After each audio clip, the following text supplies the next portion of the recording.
ببین بیشتر مردا فکر میکنن برای جا شدن تو دل یه زن حتما باید خیلی پولدار باشن یا خیلی خوش قیافه باشن یا بلد باشن حرفای عاشقانه بزنن و اصطلاحاً چرب زبون باشن. اما حقیقت اینه که دل زنها با ظاهر فتح نمیشه، با احساس امنیتی که از اون مرد میگیرن فتح میشه. نه امنیت مالی، نه اون هیکل و سیسپک سکسی، بلکه با امنیت روانی. سلام، خیلی خوش اومدید به کانال رازهای رابطه. چیزی که زنها واقعا دنبالش هستن اینه که مرد قطعا نباید کامل باشه. زنها دنبال یه مردی هن که کنارش مجبور نباشن نقش بازی کنن. یعنی چی؟ یعنی نترسن از این که احساساتشون رو خیلی راحت بیان کنن، نترسن از این که ضعیفن و مثلا نمیتونن فلان کار رو انجام بدن، نگران قضاوت شدن از طرف اون مرد نباشن. اگه یه زن کنار توی مرد بتونه خود واقعیش باشه، نصف راه جا شدن تو دل اون زن رو تو رفتی. بخش بعدی گوش دادن به حرفای زنه، نه اینکه دنبال حل کردن مسائل اون زن باشی.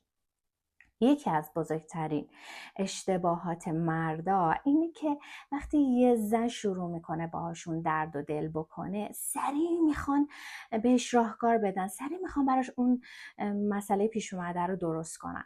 اما بیشتر وقتها زن نمیخواد که نصیحت بشنوه، زن نمیخواد راه حل بگیره، زن نمیخواد قوی تر بشه.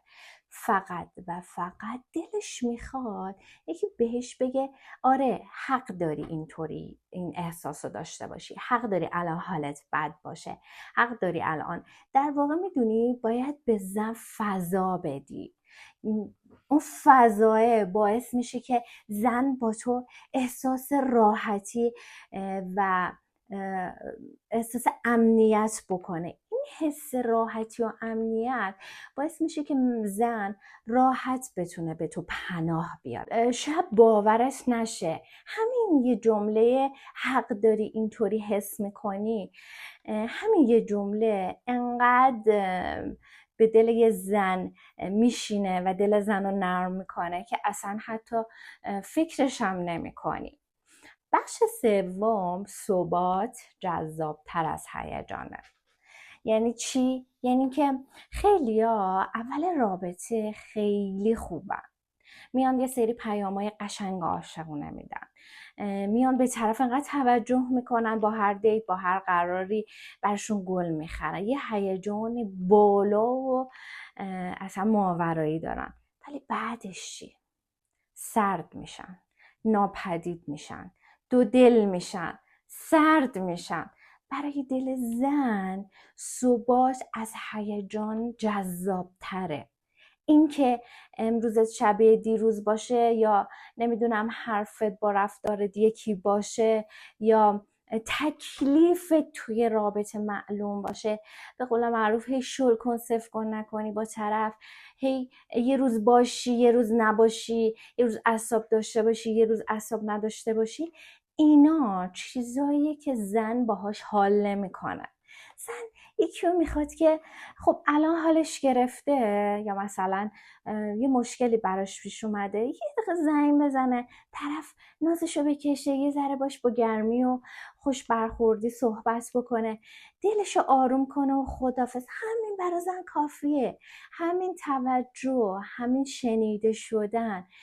و وقتی که این چیزا رو زن توی رابطه از مرد نمیبینه، قطعا مطمئن باش اصلا دلی نمیخواد اون موقع به اون مرد بده و همیشه هم اون زن دنبال یه نفر برای شنیده شدن میگرده. زن با کسی آروم میگیره که قابل پیش بینیه، که قابل دسترسه، نه یه آدمی که غیر قابل دسترسه، نه یه آدمی که یه هفته هست 10 روز نیست، نه یه آدمی که از صبح میره تا شب تازه ساعت 12 شب وقتی میره تو تختش یادش میفته یه پیام به طرف بده. چجوری میخواد با این رفتار تو دل یه زن جا بشی؟ امکان نداره. بخش بعدی احترام گذاشتنه. دوستان، احترام گذاشتن نه اینکه طرف رو بخوای کنترل کنی. احترام گذاشتن با کنترل کردن خیلی فرق میکنه. در واقع بعضی مردها فکر میکنن که غیرت، اون غیرت مردونه، یعنی کنترل کردن زن، در صورتی که اینجوری نیست. کنترل کردن یعنی گوشی طرف رو چک بکنی، یعنی طرف رو محدود کنی، یعنی به طرف شک داشته باشی، یعنی هی مدام بهش بگی با این نرو، با اون نرو، فلان لباس رو بپوش، فلان کارو بکن، چرا تلفن سایلنته، چرا تلفن زیاد زنگ میخوره، چرا این کارو کردی، چرا اون کارو کردی. نه. احترام و احترام گذاشتن توی رابطه به زن این شکلیه که براش حس اعتماد ایجاد کنی، بشینی صحبتهاش رو گوش کنی، نظرش رو ازش بخوای و باش مشورت کنی. یعنی تو بیای و مرزهایی که اون زن داره رو بپذیری.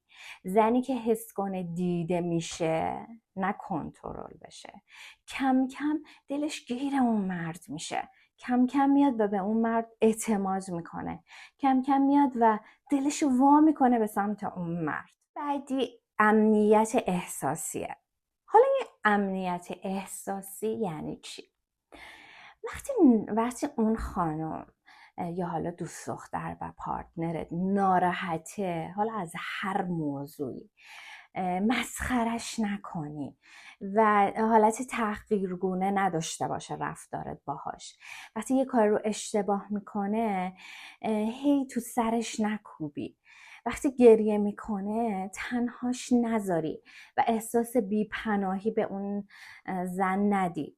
مردی که بلد باشه کنار احساسات یه زن بمونه و نه فرار بکنه و نه حمله بکنه، برای دل زنها خیلی نادره و زنها سریع جذبه همچین مردایی میشن و در واقع این چیز نادر خواستنیه. هرچی این احساس امنیت و در واقع پشت و پناه بودن رو به زن میدی، زن بیشتر جذبت میشه، زن بیشتر بهت کشش و میل داره، زن بیشتر دلش میخواد باهات باشه.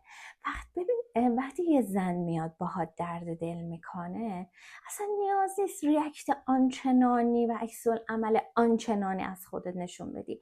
همین که بشینی و به قول خودمون پای غیبتش باشی و پای حرفاش باشی، خود این گوش دادنه باعث میشه که اون زن تو دلش این چه مرد خوبیه، این به حرفام گوش میکنه، این به من توجه میکنه.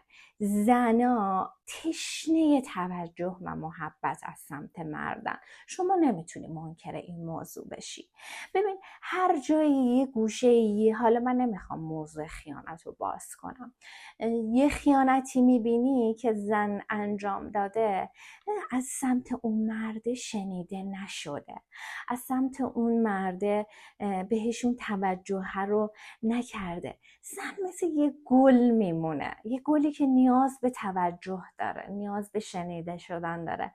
هرچی بیشتر بهش توجه میکنی بیشتر شکوفاتر میشه، بیشتر میشکفه.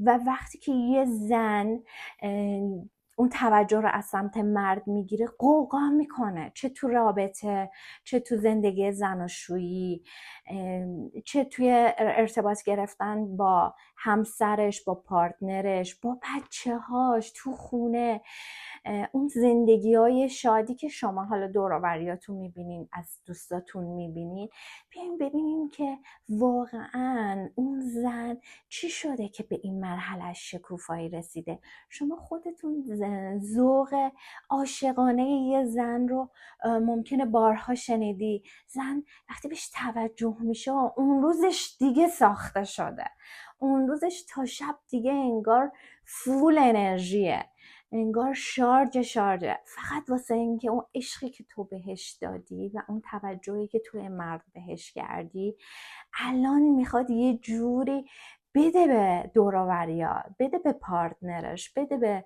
همسرش، بده به بچه هاش. و ببین یه توجه ساده چقدر میتونه قوقا بپا کنه، چقدر میتونه عشق به وجود بیاره. پس لطفا دریغش نکنی. مورد خیلی طلایی توی جذب زنها وجود داره. قبل از اینکه بریم و در موردش صحبت کنیم، اگه تا اینجای ویدیو خوشتون اومده حتما ویدیو رو لایک کن، سابسکرایب کن و اما مردی که خودش رو گم نمیکنه. این راز مهم اسم میشه که زنها جذب مردی بشن که زندگی خودش رو داره، هدف داره، یه مرد وابسته نیست، یه مرد بچه ننه نیست. زنها معمولا جذب مردایی میشن که واقعا مردن، به عنوان یه کوه میشه بهشون تکیه کرد، پشت و پناهن. این مردایی که اصلا نمیشه هیچ جوره رو هیچ موردی روشون حساب کرد، واقعا تو دل خیلی زنهای جایی ندارن. ببین زن همیشه دنبال یه نفر میگرده که مثل پدرش قوی و محکم باشه. گوشه ذهنش همیشه دنبال اینه که بهش تکیه کنه. حالا شما فکر کن مردی که وابسته است، یعنی در واقع اون پسر بچه‌ای که هنوز هیچ بلوغ فکری نداشته، چجوری میتونه بیاد با حسای مردونش دل اون زن رو ببره؟ چه آپشنی داره؟ به خدا که سیسپک و هیکل سکسی و نمیدونم ماشین فلان و اینا اینجوری نیست که بتونه دل یه زن رو ببره. دوستان من موضوع حرفم و بحثم در مورد این نیست که الان جامعه این شکلیه، کاری به بعضی دخترها و پسرها ندارم. اونا هدفشون از ایجاد رابطه و وارد شدن توی رابطه کاملا مشخصه. من کاری به دیدگاه اونا ندارم. ولی کلن و در کل یه زن وقتی از مردونگی میبینه، اون احساس مردونگی، قدرت مردونگی رو جذب میکنه، مطمئن باش که 100% توی مرد نشستی تو دل اون زن. اگه بخوام خیلی ساده این موضوع رو بیان کنم، اینجوریه که جا شدن تو دل یه زن یعنی شنیده شدن، یعنی اون مرد امن باشه، یعنی دیده شدن، نه با ادا اصول، نه با نمایش، نه با نقش بازی کردن. خود واقعی، با واقعی بودن یک مرد زن جذب میشه. بیشتر زنان دنبال مردایی نیستن که دنیاشون رو بیان عوض کنن، دنبال یه کسی هن که کنار اون دیگه مجبور نباشن با دنیا بجنگن، مجبور نباشن که با یه چیزایی سر کله بزنن و در واقع آخرش اینه که هیچ زنی با ترفند و کلک و حق بازی و نقش بازی کردن تو دلش نمیاد مردی رو جا بده و راه بده. دل زنها با احساس راحتی باز میشه. من کنار این مرد حالم خوبه، احساس راحتی دارم، خود واقعی من، مجبور نیستم چیزی از خودم رو هایلایت کنم، مجبور نیستم چیزی از خودم رو هایت کنم، پنهان کنم. خود واقعی ما این مرد پذیرفته. با این حس ساده که کنار این آدم لازم نیست خودم رو جمع و جور کنم، لازم نیست قوی تر از حد توانم باشم، لازم نیست نقش بازی کنم. اگه این حس رو به زن دادی 100% جذب شدی. اگه یه زن کنار توی مرد بتونه یه روز خسته باشه، یه روز کم حوصله باشه، یه روز حتی اشتباه کنه و تو همچنان محترمانه باهاش برخورد کنی و محترمانه کنارش بمونی و ذره از احساست نسبت به اون زن کم نشه، بدون که تو دل اون زنی، براش منت نذار، هیچ وقت ازش طلبکار نباش. بدون اینکه بخوای براش چیزی رو 100% درست کنی، گوش شنوا باش براش. اون مرحله است که آروم آروم دل شروع میکنه لرزیدن. نه چون تو عالی هستی 100% پرفکتا، نه، ما در مورد خوب مطلق حرف نمیزنیم. به خاطر اینکه توی مرد اومدی و بهش یه احساسی رو دادی که تو این زندگی و اوضاع شرایط سخت احساس امنیت و آرامش گرفته از توی مرد. پس بهتره که توی مرد به زن طرف مقابلت، به آدم طرف مقابلت بیای حس امنیت و آرامش بدی. و شاید واقعی ترین تعریف دوست داشتن همین باشه که کسی که کنارش نفس کشیدن آسون تره، کسی که کنارش احساس امنیت داری، کسی که کنارش مجبور نیستی آدم دیگه ای باشی، خود واقعیتی. من کنار توی مرد خیالم از همه جا راحته. من کنار توی مرد درسته که دغدغه داریم، درسته سختی داریم، درسته شرایط سخت داریم و داریم باهاش دست و پنجه نرم میکنیم. من زن خیالم راحته که توی مرد هستی، مثل کوه پشتمی، مثل کوه کنارمی و من میتونم بهت تکیه کنم. به همین راحتی تو رفتی تو دل اون زن و تمام. اگر در مورد هر کدوم از این موضوعاتی که باهات صحبت کردم یا به جز این تجربه دیگه ای داری واسه اینکه یه مرد اومده و چه جوری تو دلت جا شده، حتما توی کامنت ها برام بنویس. مرسی که تا آخر ویدیو کنار هم بودیم. تا ویدیوی بعدی با خودت مهربون تر باش.